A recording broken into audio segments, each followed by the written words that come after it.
Lesson number 3, theorem number 2।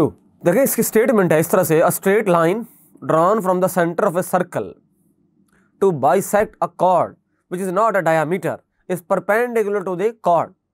बिल्कुल simple है, हमारे पास कोई एक सर्कल है, उसका एक सेंटर है, उसका ऐसा कॉर्ड जो डायमीटर ना हो यानी सेंटर से पास ना करता हो, अगर हम कोई भी एक लाइन सेगमेंट या स्ट्रेट लाइन उसमें से इस तरह पास करवाएं सेंटर में से कि वो कॉर्ड की बाइसेक्शन कर रही हो, वो जो स्ट्रेट लाइन है वो कॉर्ड को बाइसेक्ट करे, कॉर्ड को दो इक्वल पार्ट्स में डिवाइड करे, तो फिर क्या होगा।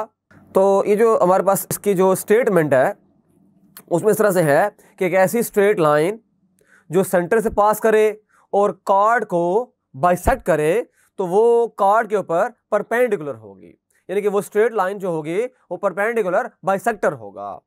अगर वो बाइसेक्टर है परपेंडिकुलर होगा, तो हमने इसमें ये प्रूफ करना है। डायग्राम को देखते हैं, ये सर्कल है, सेंटर ओ है, ए भी एक कॉर्ड है जो सेंटर से पास है नहीं कर रहा, और हमारे पास एक स्ट्रेट लाइन है, लाइन सेगमेंट है ओ एम जो कि क्लियरली सेंटर से पास कर रहा है, और एम जो है वो ए बी का मिड पॉइंट है, तो ये जाहिर सी बात है इसकी बाइसेक्शन कर रहा है। ओ एम जो है वो बाइसेक्टर है ए बी का।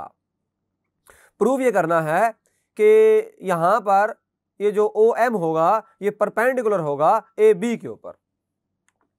गिवन लिखते हैं, M is the midpoint of any chord AB of a circle with center at point O where chord AB is not the diameter।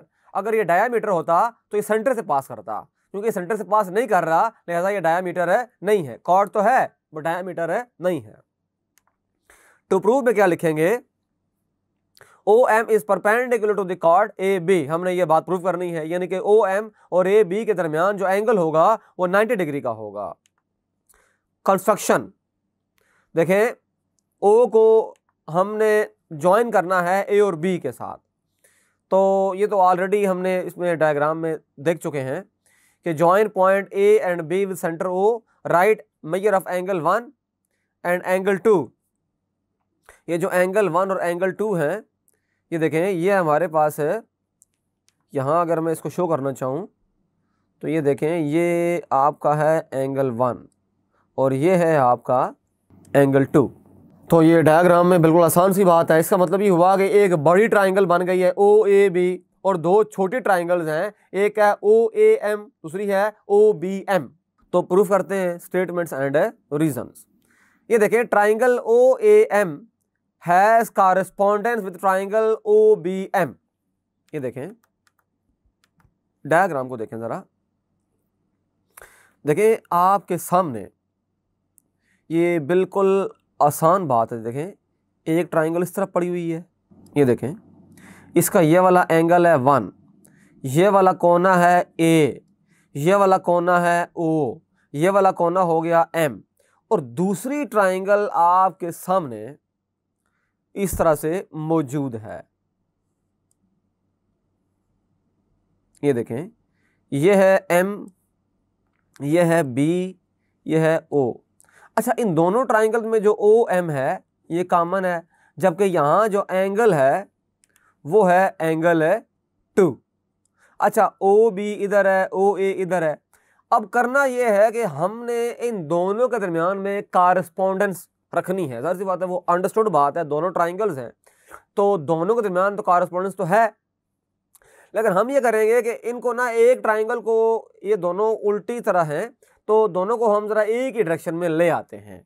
तो एक डायरेक्शन में लाने का मतलब ये होगा कि एक तो जो ट्राइंगल है आपके सामने, ये देखें, ये जो ट्राइंगल है, ये पहले वाली जो ट्राइंगल है इसको तो इस तरह कर देते हैं। ये देखें, ये हो गया M, ये हो गया A, ये हो गया O, ये एंगल हो गया 1। अच्छा, ये तो एज इट इज़ है, ये पॉइंट नीचे M है, अंदर एंगल 2 है, ये B हो गया, ये O हो गया। अब आसानी के साथ हम इसको ना डिस्कस कर सकते हैं। इसके कॉरस्पॉन्डिंग ये है, इसके कॉरस्पॉन्डिंग ये हो गया, इसके कॉरस्पॉन्डिंग ये हो गया, ये एंगल है, इसके कॉरस्पॉन्डिंग ये वाला एंगल हो गया, ये एंगल हो गया इसके कॉरस्पॉन्डिंग, और ये एंगल इसके कॉरस्पॉन्डिंग हो गया। अब ये सिंपल हो गया, इसको डिस्कस करना आसान हो जाता है। देखें, इसको यहाँ भी ड्रा कर लेते हैं। तो हम ये बात कह रहे हैं, हमने ये बात लिखी, ये बात लिखी जा सकती है इन ट्राइंगल OAM, ये जो पैरेलल ट्राइंगल है, इसकी कॉरस्पॉन्डेंस है ट्राइंगल OBM। OBM के साथ है OAM और OBM। अब बिल्कुल ये दोनों कॉरस्पॉन्डिंग है। तो पहला क्या है, measure of OA is equal to measure of OB। ये दोनों क्यों इक्वल हैं? क्योंकि जो असल डायग्राम है उसमें देखा जाए तो ये सर्कल के रेडियाई हैं, दोनों रेडियस हैं। कोई भी सर्कल है उसके तमाम के तमाम जो रेडियाई होते हैं आपस में इक्वल होते हैं। अब असल में ये OA और OB दोनों रेडियाई हैं सर्कल के, जो कि यहाँ पर ट्राइंगल्स के साइड्स भी हैं। तो ये दोनों क्यों इक्वल हैं उसकी रीजन हमने लिख दी, radii of the same circle. अच्छा, AM इक्वल है BM के, ये क्यों है? क्योंकि ये बात हमारे पास गिवन थी कि वो जो स्ट्रेट लाइन थी या वो स्ट्रेट लाइन सेगमेंट था वो बाइसेक्शन कर रहा है AB की। तो ये बात तो गिवन में हमने लिखी थी कि ये दोनों जो टुकड़े हैं ये इक्वल होंगे, तो AM इक्वल टू BM, ये गिवन में है। ये बात हमें गिवन थी कि बाइसेक्शन हो रही है। बाइसेक्शन का मतलब ये है दोनों इक्वल पार्ट्स। अच्छा, OM इक्वल है OM, ये तो कॉमन हो गया, ये दोनों ट्राइंगल्स में कॉमन है। अब तीन साइड्स आपने इक्वल प्रूव कर दी, तो दोनों जो ट्राइंगल्स हैं वो आपस में कॉन्ग्रुएंट हो गई। क्यों कॉन्ग्रुएंट हुई हैं? एक पोस्टुलेट है, अगर एक ट्राइंगल है और दूसरी ट्राइंगल है, इस पहले ट्राइंगल की तीनों साइड उससे कॉरस्पॉन्डिंग दूसरी ट्राइंगल्स की तीनों साइड्स आपस में इक्वल हो जाएं तो दोनों ट्राइंगल्स आपस में इक्वल होंगे। तो साइड साइड साइड पोस्टुलेट, यानी side side side congruent to side side side. अगर दो ट्राइंगल्स आपस में कॉन्ग्रुएंट हो जाएं तो उनके कॉरस्पॉन्डिंग हर एंगल और कॉरस्पॉन्डिंग हर साइड आपस में इक्वल होती है। लिहाजा एंगल 1 इक्वल होगा एंगल 2 के, corresponding angles of congruent triangles. But यहां पर देखा जाए तो ये जो कॉर्ड था ये तो एक स्ट्रेट लाइन सेगमेंट है, और आप ये बात जानते हैं स्ट्रेट लाइन सेगमेंट के ऊपर जो स्ट्रेट एंगल होता है वो होता है 180 डिग्री का। तो जो एंगल है बहरहाल वो तो 180 डिग्री है। ये देखें, यहां ये बात हमें माइंड में रखनी चाहिए कि जब भी कोई स्ट्रेट एंगल होगा तो वह तो 180 डिग्री होगा। तो ये तो एडजेसेंट सप्लीमेंट्री एंगल्स हो गए।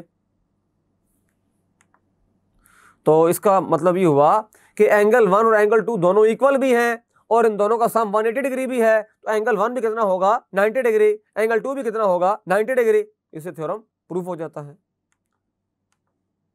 तो OM जो है परपेंडिकुलर है AB के ऊपर, तो इस तरह से थ्योरम प्रूफ हो गया। अच्छा, AMB जो आप देखें, जरा डायग्राम को देखें, ये देखें AMB, ये डायग्राम में देखा जाए तो ये पूरा एंगल बन रहा है, ये AMB है। तो एंगल AMB जो है ये है 180 डिग्री का। ये तो अंडरस्टूड बात है। तो इसमें हमें गिवन ये था कि कोई लाइन सेगमेंट है, कोई स्ट्रेट लाइन सेगमेंट है, अगर वो कॉर्ड की बाइसेक्शन कर रहा है तो वो उसके ऊपर क्या होगा, परपेंडिकुलर होगा। Thank you.